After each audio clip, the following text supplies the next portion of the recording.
Lions improved to 3-1 as they roll into the bye week. And Brant, one of the more exciting football games I have watched in a while. Like, yeah, the environment in there, it's like the black on black jerseys, those helmets, like, man, it is hard to not just be so hyped for this football team. Jared Goff, we know he goes 18 of 18, like unreal comeback game for him. Felt like he needed that. This team needed that. Jameson Williams, putting on the burners, and Amon-Ra St. Brown tossing tutties to Jared Goff, who's got more touchdown receptions than Travis Kelce this year. I mean, this is exciting. I want to talk about one player in particular. I want to go to the defensive side of the ball, Brant, because I'm seeing and hearing kind of everywhere. Not from everybody, but some mixed opinions on Terrion Arnold. Like some not being out on him, but saying like, we got to sit him. He's a liability right now. He's a rookie cornerback. He's your first round draft pick. I don't know what people's expectations were, but Brant, I need to know where you're at with the Terrion Arnold debate. He's growing. He's got growing pains. Every rookie does, especially at the cornerback position.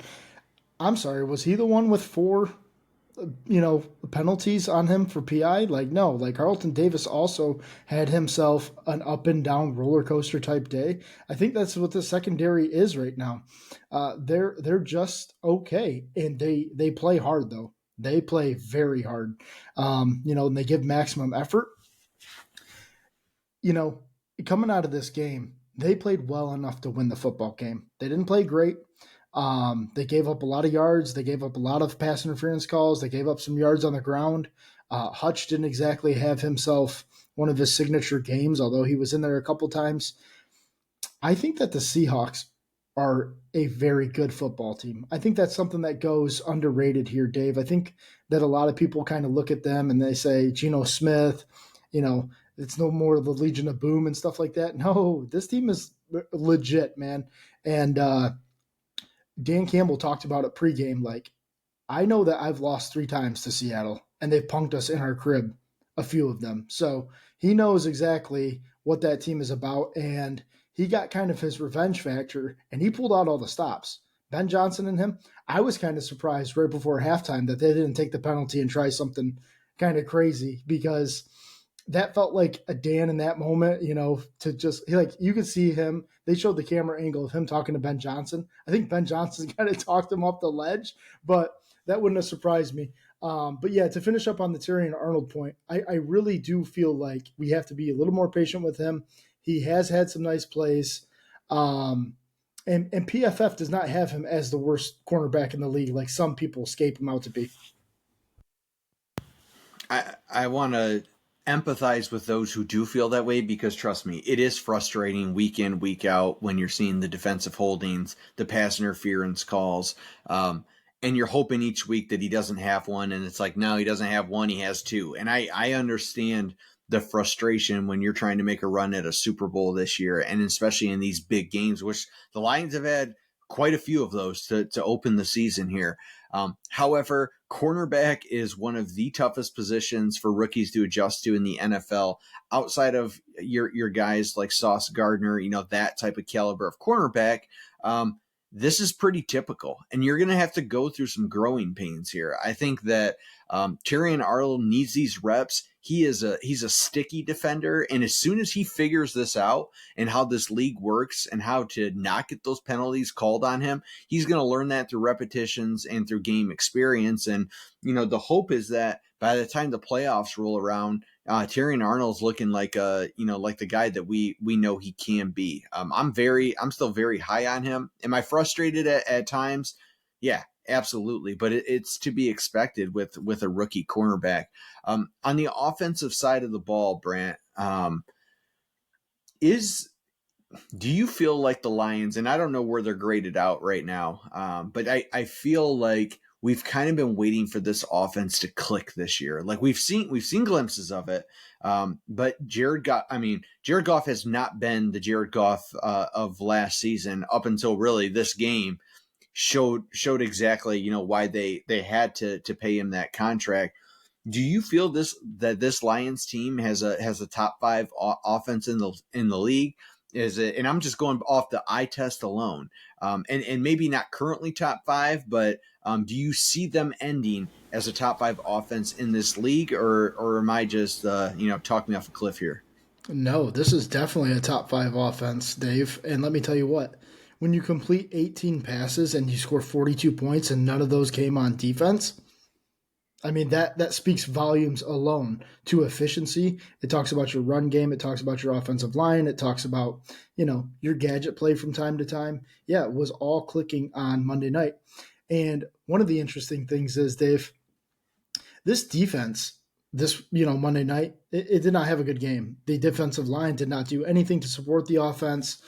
This was all on the offense and Jared Goff and getting all of that done. So when you can lean on your offense like that, that is a major, major thing. And the one thing that I've noticed that they've really started to hone in on, I think that you'll see a lot this year, is it feels like this is a Montgomery game. This is a Gibbs game. They feel like kind of like starting pitchers versus like relief pitcher time. We started this game with Demo kind of doing his thing, and then you didn't see him a ton after that. It was kind of the Gibbs show.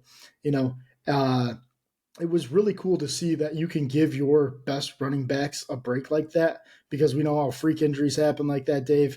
It's just impressive to see how they have this offense completely how they want it. Ben Johnson and Dan Campbell have it operating at a top five offense for sure. And that's also with Frank Ragnow being out. And I can't underscore that point enough. When Frank Ragnow has been out in the past, we've seen this O line and this offense struggle. They didn't miss a beat. They looked great, and I love how they ride the hot hand between Monty and Gibbs. I mean, man, both of those guys, they can get going in a flash. I am incredibly encouraged by what we are seeing out of Jameson Williams. Like he seems to be what Brad Holmes drafted him to be, and B, just that guy that this offense just that's been a missing piece here. And so I do want to ask you a question. As we know who Amon-Ra St. Brown is, right? Like he is you're going to be your most reliable receiver on the field. He's going to do what he does week in, week out, and do all the right things. J-Mo's the guy that gives you the flash plays, those, the big 70-yard play that we saw on Monday night. Sam Laporta, we haven't seen a ton of him this year. I don't know that I'm necessarily concerned by that, but they haven't quite utilized him like we saw last year. My question is this, Brant. Do the Lions need to go out and entertain a trade for a guy like Davante Adams, who, as of today, has publicly requested a trade, and I'm hearing that the asking price is a second-round pick and some possible future compensation. Should the Lions be in the Davante Adams sweepstakes, or are they okay as is right now? I think they're okay as is right now. And I'm gonna churn some people's stomachs when I say this, but Tim Patrick, while he's not somebody that's gonna blow the top off, he's worse than Josh Reynolds. Don't get me wrong, he is not Josh Reynolds, but he's a very serviceable receiver, and they're just starting to work him into the offense. I think he can be a red zone threat. He's not gonna catch it at the 40 and take off to the end zone. That's for sure. And we haven't seen what Khalif Raymond can do for this offense yet, even though we've seen him in the past couple of years be something. And Dave, you mentioned Laporta. He hasn't even really begun to work in this offense this year. So I would like to see those pieces and see how those pieces turn out. It would be great to have a Davante Adams, but I'm not sure that he's not getting a lion's share if he comes here, that's for sure. And Dave, I think this is kind of an understated thing. I don't think Jared Goff is the type of guy you just get weapons and expect magic to happen. I don't think that. I just think he's got to have rhythm with you. He's not going to throw the deep ball 50-yarder to you, right on time, right on target every single time. So I just don't think it's a good fit personally. I would agree. I would agree with that totally. I think Davante Adams fits better on a team like the Cowboys, to be honest with you. And I don't think the Lions need to go out and spend a pick and take on that salary. Most importantly, I think they're okay. right now as is. And we'll see, as this team continues to grow. But with it, we have seen the best version so far this season from the offense in this past week. And so, Brant, just to wrap up this segment, and by the way, follow, subscribe, hit us up in these comments right now. Let us know what your pulse is on this team right now. Brant, we are 3-1, which is right where the Lions were hoping to be heading into the bye week. I need to know right now, 4 games into the season, just about a quarter of the way into their games, I need to know your offensive MVP and defensive MVP as it stands today. Well, defensive is pretty easy for me. Um, it's got to be Hutch. I just think that he does so many things when he's not getting to the quarterback. He's just being disruptive, and his motor never stops. And I watched him against Seattle, and he had a tough game. Like he really was getting stopped. He was getting doubled. They were taking him out of the football game, and um, just the way that he's become that consummate pro of he's going to be an all pro every year. He's going to be a pro bowler every single year because he just brings it 18 games a year, or 17 games in the regular season every single year. So I think it's got to be Hutch for me on the defensive side. On the offensive side, I'm going to go Jahmyr Gibbs. I think that he's been just so on point with everything, not turning the ball over. He seems to pick up his blocks now. He seems to be in the right place at the right time. And I kind of hope you go Montgomery because like those two are so neck and neck for me. But the run game has been so elite, and Jahmyr Gibbs has just been a difference maker for this offense, Dave. The Lions have the best running game in the NFL. I don't know if the stats back that up or not, but I'm telling you right now they do. There's no other a true two-headed monster like the Lions have in Monty and Gibbs. Monty is my offensive player of the year. I think he is. Yes, Gibbs was the guy this past week, and he is the exciting runner too. Like, man, when that dude gets going, it is like it's crazy. It's fun to watch. Monty is just, I don't know if it's the Michigan fan in me or what, but the way he just bullies defenders and just he's just a dude back there. And I feel like if push came to shove and, knock on wood, injuries don't happen this year, but if they did, I feel like losing Monty would be critical for this team. I think Gibbs needs a Monty to be successful, to give that juice when his number is called. But it works perfectly. That's no slight at Gibbs. That's what it is for me. On the defensive side of the ball, I mean, it's hard not to choose somebody other than Hutch, but I'm going to choose a guy right now that didn't play on Monday night, and that'd be Brian Branch, who was out with a concussion. I think that Branch will be an All-Pro. I don't know if it will be this year, but I think that his trajectory in this league he's going to be a stud.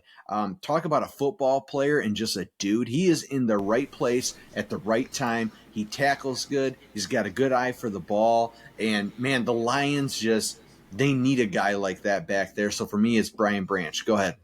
No, the only thing I was going to say about you said the two-headed running back room. What's funny is with Sunday night watching that Ravens football game, if you count Lamar Jackson as a running back, like Derrick Henry and Lamar Jackson they're fun to watch, man. That was, that would be two that come to my mind immediately. And I'm interested to see how the Jets thing turns out with Braylon Allen and Breece Hall. Those are two very good backs as well. Absolutely. Breece Hall had a brutal game this week. Yeah, he did. That Jets offense, it is not looking like they thought it would. But I agree. The Breece Hall and Braylon Allen tandem, I think they're a year behind what the Lions are. It's just my opinion. So on that note, hop in those comments. Let us know who's your offensive MVP, defensive MVP. Almost a quarter of the way through the regular season games. We appreciate you guys being with us here on Garage Takes each week.